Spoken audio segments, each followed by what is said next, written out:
A perfect lead out at the moment for Elia Viviani in the blue, but watch out, Greipel is tacking on as well towards Caleb Ewan. They've overshot the bend, leaders have gone down, but they're now sprinting for the line. Where is Viviani? Viviani breaks for the line, Caleb Ewan is after him on the left of our screen, in neck and neck. Greipel through the middle, Andre Greipel, right is Viviani, Greipel is coming, it's win number... Hessink in second place there. And he is a man for this. He's won the... And there's a bit of a run. That is Costa going up on the left of our picture. He picks up Ulissi. Yeah, and Ferrari, I think. Now we look down to the right of our picture here. Well, that's Danny Marino in second position for Education First Drapac. Still on the front, that's Robert Geesink from Lotto Jumbo. He says, well, I'll just go, try and avoid being blocked. He's got squashed out in the middle there as Jay tried to make a run through. Elia Viviani, now the world champion, coming as well onto the shoulder, but this is going to be a very tight finish here as Peter Sagan swings across. He's taken with him Caleb Ewan. Caleb Ewan is going to make a tap to the line, and on the finish we said he couldn't win. He just did it. Well, that's Manuel Murray who's got in front of Caleb Ewan and pinned him up to the inside of his teammate Alex Edmondson, but Edmondson still ducking and diving. He's trying and in fact leaning on Murray there. Look at Caleb Ewan, shoulders to the left, elbows to the right, they swing into the right-hander. Mitchelton Scott have it under control. Well, Murray was the rider bumping Ewan there, and he's been bumped out of position, and Caleb has got himself in a perfect slot here, just a little bit off the wheel of Alex Edmondson. Dan Limpy looks, checks they're in position, then opens up the sprint. Edmondson checks he's in position, just locks onto Impey. Now it's Edmondson's turn as he goes for the line. Sam Bennett trying to get on terms here, but it's going to be the man himself. He's checking to let, in fact, Edmondson win this. He's not going to counter the move. He doesn't have to. Yes, he is. Yes, he is. He goes over the top, but an incredible rush here towards the line, and I'm not sure he was expecting that at all, because tactics. Yeah, watch out for Sagan though. This is that big steep downhill, so you watch the speed down here, you see him wind it up an aero tuck, and there it is. You watch the skill of the world champion now. He's in his backyard on the descents. Peter Sagan knows the finish is for him now from a group like this. The reaction from Richie Porte, and he's pulled the world champion back. George Bennett in third, Izagirre in fourth, and the other BMC, Rowan Dennis. Yep. 5 men together again. Sagan in the box seat, but the bunch is very close behind these 5. Sagan knows he's the fastest in this group, but he's got to get it just right. Porte goes again. It's a cheeky move. And he takes with him Luis Leon Sanchez, this is. So Porte, Sanchez under the kilometre, Ulissi, Sagan, Daryl Impey, Izagirre. So Peter Sagan takes another look back, spots Impey. Here's a teammate, Jay McCarthy, I think that is. Teammate of Peter Sagan. Looks like we're looking at the Derby race here as they come off the rails straight down towards the finish line. Brendan Canty leads them. Who's going to get on terms with this one now as they come down towards the finish? Well, number 74, that's Danny Marino, who's gone to the front. Trek Segafredo on the wheel. Sagan looking around, Mitchelton Scott on the outside of Sagan. Here's the attack into the bend by Impey. Goes wide. Impey is on the wheel, and the Sagan has got him. Sagan is going forward with Daryl Impey. This is a determined effort by Daryl Impey as he comes up on the rails now. The world champion puts his head down. Luis Leon Sanchez in third. The world champion gets... And Black in third wheel. Always looks a bit ungainly, but make no mistake, he is going very, very well. Richie Porte just poking his nose out for a look. But I still got the feeling, looking at Richie, he's waiting. He wouldn't have sent Rowan Dennis up here to set the pace if he was feeling rough. McCarthy in the wheel of Porte, Brendan Canty behind him. I can't spot Sagan at the moment, but I'm sure there he is. He's about mid-pack and just a little gap starting to open up in front of him. Daryl Impey in front of Sagan. He's a long way back, but he'll certainly just ride his own pace, bottom to top, not try to follow accelerations, just limit the damage. There he is in the ochre jersey.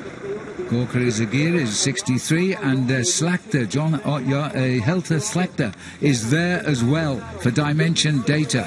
but it's still Dennis out of the saddle, 490 watts peak as he went through that corner, and a lot of guys starting to look like they're in trouble now. And Richie Port, he knows where he's got to go. And Sagan, he's going. Sagan can't match this lifting of the speed here this time around. So the ochre jersey rather will have a new owner tonight, that's for sure.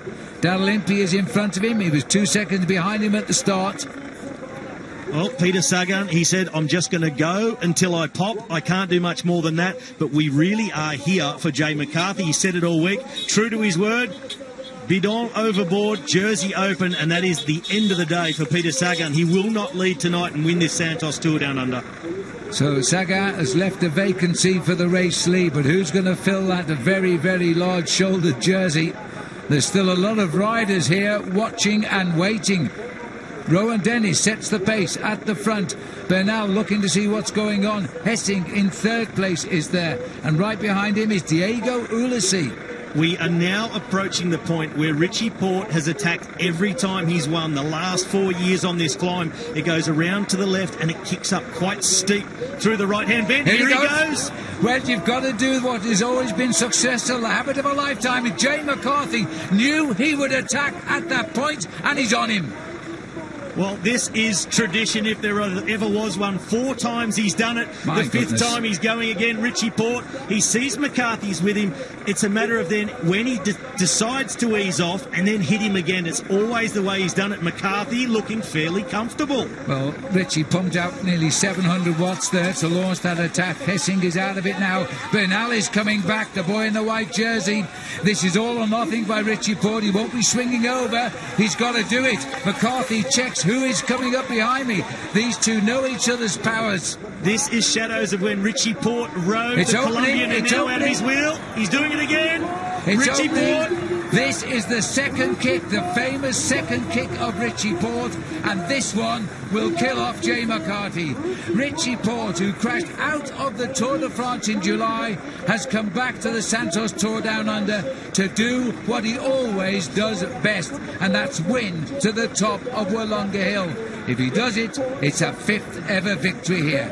Well, that is the mental boost that Richie Port really needs to be able to make that second acceleration, see that gap opening and know this is it now, all the way to the line, open up this gap as much as possible. He's been the aggressor. He's gone in exactly the same place he's always gone. They all knew it.